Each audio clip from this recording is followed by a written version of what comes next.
Hey guys, today we're taking a look at G.I. Joe deck building game from Renegade Game Studios. And as you can tell, it's a deck building game. And this game plays 1 to 4 players. And in this game, you and your fellow players are leading teams of G.I. Joes to go on missions to try to stop Cobra's plans. So what we're going to do is we're going to do a quick overview of how to play and come back up and I'll give you my thoughts. The G.I. Joe cooperative deck building game is a game for 1 to 4 players where you will recruit classic Joes and vehicles to send them on dangerous missions across the globe. This game comes with 2 story mission packs where you will take on Cobra. This is going to be a brief overview, so don't use this as a detailed how to play. So the goal of the game is to win, of course, and to win you have to defeat the final story mission in the story mission pack.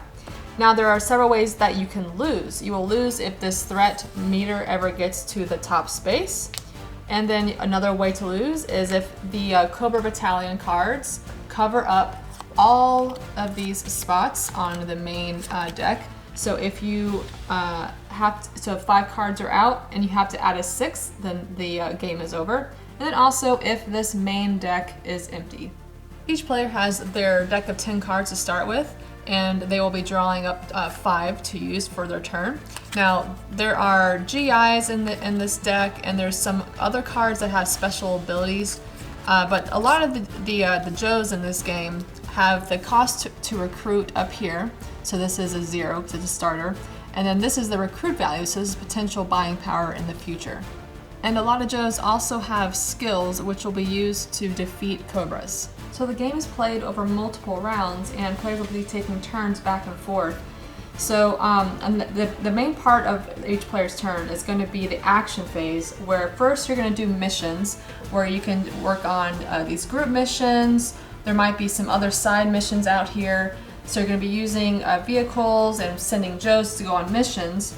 And then after that is when you can recruit with your cards, and your recruit value is where you can buy more cards.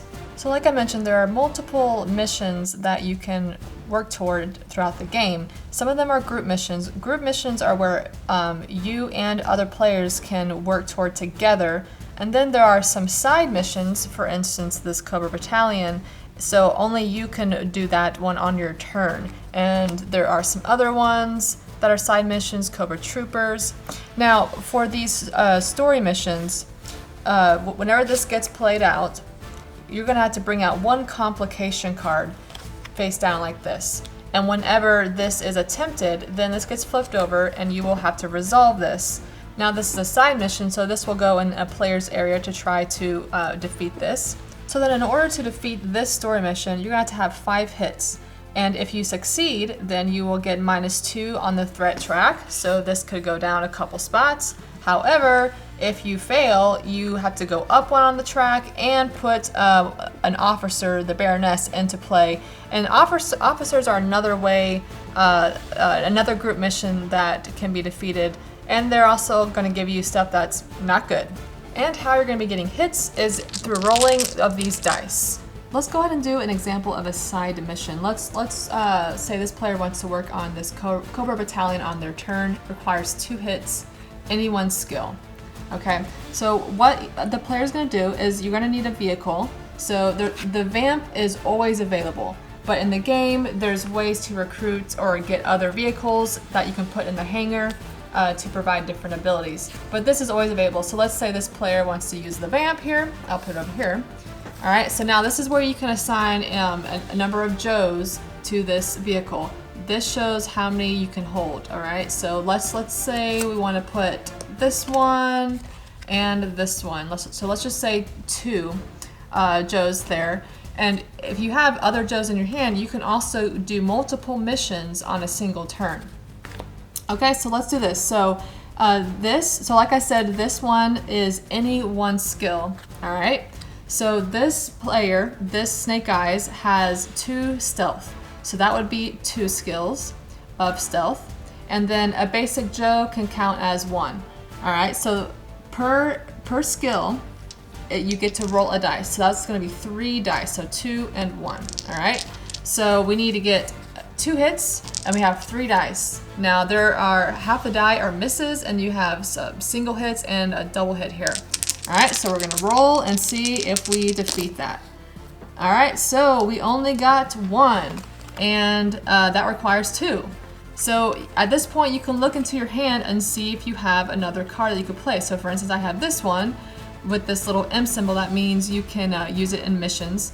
I can re-roll 1 die if I play this. All right, so let's re-roll this 1 die.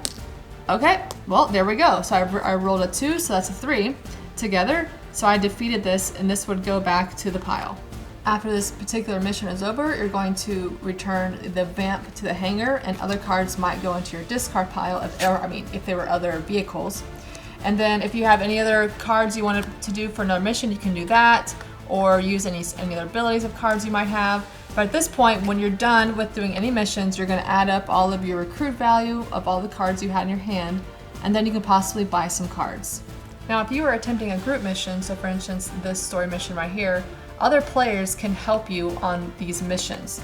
So if you had this vamp here that had 4 people available and you had play 2, other players can put their GIs into this mission to help defeat. After attempting to defeat one of these story missions, if you succeed, you're going to put it under the success pile, and then if you fail, you'll put it under the fail pile. Once all players have completed 1 turn, the round is over. And then there are a few steps you have to take. One of them being moving up the threat tracker, the threat marker on the track here. And if it ever gets up here, you're going to lose. And there's also some side things as well that you might have to resolve depending on if it's a 2-player game or a 3 or 4-player game. So for instance, this at the end of the round, you're going to have to put out a Cobra Battalion. So as you play through the game, you're going to be going through a bunch of different story missions, and there's 3 different acts. So once you get to the last story mission, the final card in Act 3, if you are successful in defeating this, then you will win the game. All right, so let's go over some of my thoughts. So this is one I was really looking forward to because I grew up playing with G.I. Joes. I loved that, and my brother kind of got me into G.I. Joes as well. So, and I love deck building games, so I was really, really interested in trying this out. So, a few things. First off, I love the way it looks. I love the art in this game. I thought all the cards looked really cool, all the vehicles, all the different Cobra officers and the G.I. Joes. So I really loved the appearance, the look of it. And going along with the whole vehicle thing, I really like that aspect of the game. I found it fun to have like your vehicles in the hangar, and then you choose one that you have to use for different missions. And each vehicle has, you know, different capacity, maybe some different abilities and such. So I liked that little mechanic of, you know, you have to get a vehicle from the hangar to put all your G.I. Joes in there to do missions. So I really like that part of the game. Now, this is where I was kind of disappointed, okay? So I actually like dice games. I don't mind some luck, you know, here and there. But I actually struggled with this one. When we were playing it, sometimes I felt like, you know, we had a great chance of winning. You know, we had some great GIs out there. We had, you know, some leaders, some special abilities, some cards that, you know, allow you to re-roll, and a lot of skills for certain to attack certain missions. So we had, you know, times more than 8 dice. So I thought for sure, you know, we're well prepared. We're gonna win this mission. Go to roll the dice. Sure enough, almost all misses.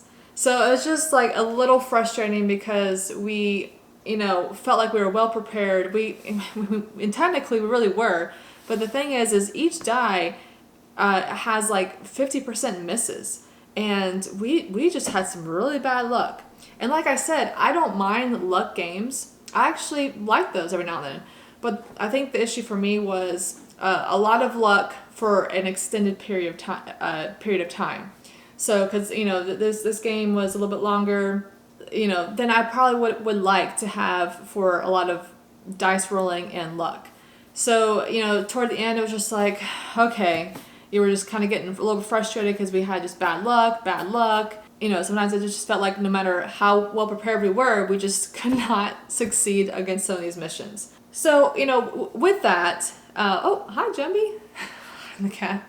Jumby wanted to make an appearance. With that, you know, we found it actually somewhat difficult to win because mainly we just had a lot of bad luck. In the overview, you know, we showed you how there are multiple acts, so a lot of different stories. So there are multiple story missions within each act. So there's a lot you have to go through. And then of course you have side missions that come out. And don't get me started on those complication cards. Man, those can really complicate matters.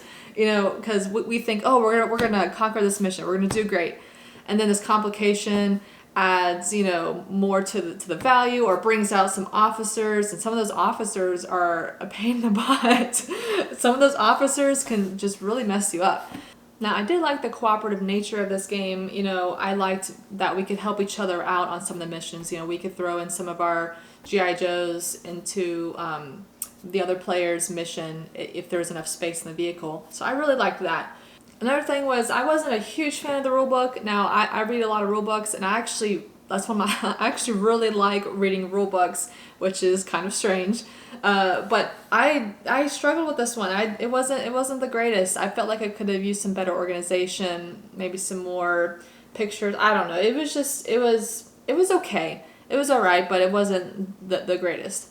So overall, this game isn't one for me, unfortunately. I was really looking forward to this, the theme. I love deck building games, but just for some of those things that I mentioned, I think this one just kind of fell flat for me. You know, always keep in mind that this is my subjective opinion, so someone else might really like this game.